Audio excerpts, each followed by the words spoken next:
दूसरी तरफ यहाँ सुयुआन कुछ टाइम पहले हुए किस के बारे में सोच रही थी। ऑब्वियसली है दोस्तों, सोचेगी जरूर, क्योंकि वो अभी तक उसका बॉयफ्रेंड नहीं है। खैर तभी सुयुआन का दरवाजा कोई ठोकता है, जहाँ एक ट्विस्ट आता है। सोचो क्या होगा वो। तो वहाँ उसका एक्स यानी लिएंग होता है, जिसे चीट करते हुए सुयुआन ने किसी और लड़की के साथ पकड़ा था। सुयुआन शौक होती है कि ये कुत्ता इधर क्या कर रहा है। लिएंग माफी मांगने की कोशिश करता है, लेकिन सुयुआन उसको माफ नहीं करती। तो लिएंग उसे कमरे में ले जाकर छेड़खानी करने लगता है। तभी दूसरी तरफ हमारे हीरो चैन ली को दिखाते हैं, जो धूम 3 वाली बाइक में झट से सुयुआन के घर पहुंच जाता है और फिर सुयुआन को उस इडियट से बचा लेता है। देन वो इडियट उन्हें धमकी देता है कि तुम दोनों रुको, अभी बताता हूँ तुम लोगों को। तो अपना हीरो का भी पारा हाई है ब्रो, तेरी तो ऐसी की तैसी कहा। उतने में ही ऐसा भाग जाता है वहाँ से। अब बेचारी सुयुआन को अच्छे से सुला लेता है। देन खुद भी अब वो सो जाता है, और जब सुयुआन सो के उठती है तो देखती है, अरे ये तो चेयर पर ही सो रहा है, इसने रात भर मुझे कंपनी दिया। फिर वो उठ के उसके पास जाती है और एकदम करीब से जाकर देख रही होती है कि वाह क्या आईलैसेस हैं, नोज भी परफेक्ट है, और मुंह तो। इतने में ही चैन ली की आंखें खुल जाती है और ये देखकर वो थोड़ा से घबरा जाती है, बस थोड़ा सा ही हिलती है कि हमारा हीरो उसको बाहों में भर लेता है। देख लो लड़कों, सीखो इनसे कुछ, लेकिन तुम बिल्कुल भी ऐसे मत करना, क्या पता ये यहाँ इंडिया में वर्क न करे, तुम्हारे ही लेने के देने हो जाएंगे। हट जाओ भाई, इतना देर क्या चिपकना अब तुम लोगों को। अब सुबह होती है और चंगू मंगू में से एक अपने बॉस के लिए खाना ले आया होता है और चैन ली को बुलाता है, बॉस मैं तुम्हारे लिए ब्रेकफास्ट लेके आया हूँ। तो चैन ली बोलता है, थैंक यू मेरे भाई, चल अब निकल इससे। वो बोलता है, भाई अब क्या गलती कर दी मैंने। अब वो खाना निकालते निकालते चैन ली की तारीफ में कुछ ज्यादा ही फेंक रहा होता है, जिसके बाद चैन ली के इशारे से वो वहां से चला जाता है। खाते वक्त चैन ली बोल देता है कि हम डेटिंग कर रहे हैं क्या। सुयुआन शॉक होकर बोलती है, क्या बोला तुमने। चैन ली फिर बोलता है, क्या तुम लव सव करोगे मेरे से। सुयुआन मन में बोलती है, मैं अभी घर से दूर यहाँ हूँ, मैं चैन ली को अब और परेशान नहीं कर सकती। देन बोलती है, मुझे अभी 2 दिन में कहीं से जॉब पकड़नी है, मुझे अभी लव के बारे में कोई ख्याल नहीं आ रहा है, ना ही कोई इंटरेस्ट है। तो चैन ली कहता है, मैं दिलवा देता हूँ जॉब। तो सुयुआन मना करके बोलती है, मैं खुद ढूंढ लूंगी, थैंक यू। जिसके बाद सुयुआन की बातों से दुखी होकर बेचारा हमारा हीरो वहां से चला जाता है। अब दूसरे दिन यहाँ सुयुआन अपने फ्रेंड के साथ बाहर घूम रही होती है और अपने फ्रेंड से अपने ब्रेकअप स्टोरी सुना रही होती है। तो उसकी फ्रेंड बोलती है, छी कैसा था वो, अपने लोअर बॉडी को भी कंट्रोल नहीं कर पाया, उसका नाम मत लेना अब मेरे सामने। अब वहाँ लिएंग आता है, जो सुयुआन का एक्स होता है।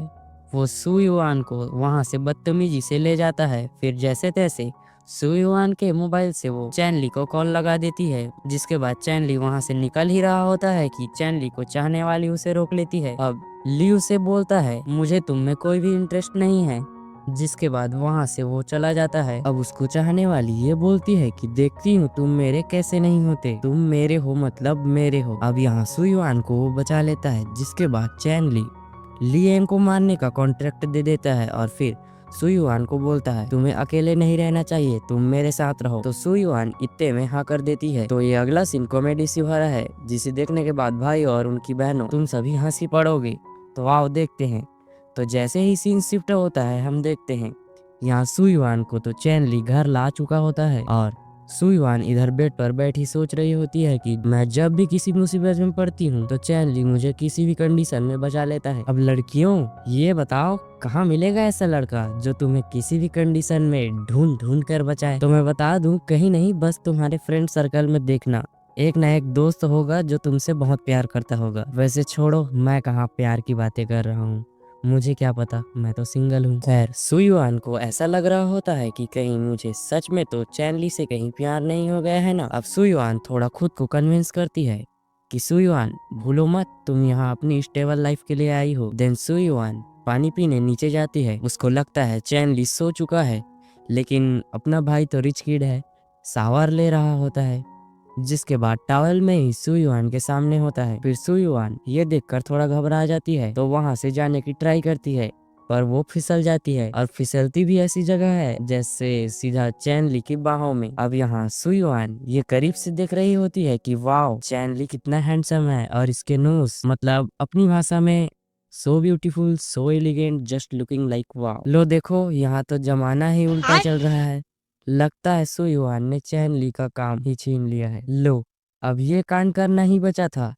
टॉवेल ही खींच लिया बेचारे अपने हीरो की। अब इतना होने के बाद सु युआन रूम में जाकर खुद को एम्बेरस फील कर रही थी कि मैं कैसे किसी की टॉवल को ऐसे पुल कर सकती हूँ, अब कैसे उसके साथ आगे बात करूंगी। इतने में चैनली दरवाजे के सामने होता है और आकर उसे बोलता है सॉरी। चलो ये भी ठीक है। अब चैनली वहाँ एक गिलास पानी छोड़कर वहाँ से चला जाता है। अगले सीन में यहाँ चैनली सु युआन के लिए ब्रेकफास्ट तैयार कर रहा होता है, जहाँ सु युआन आती है।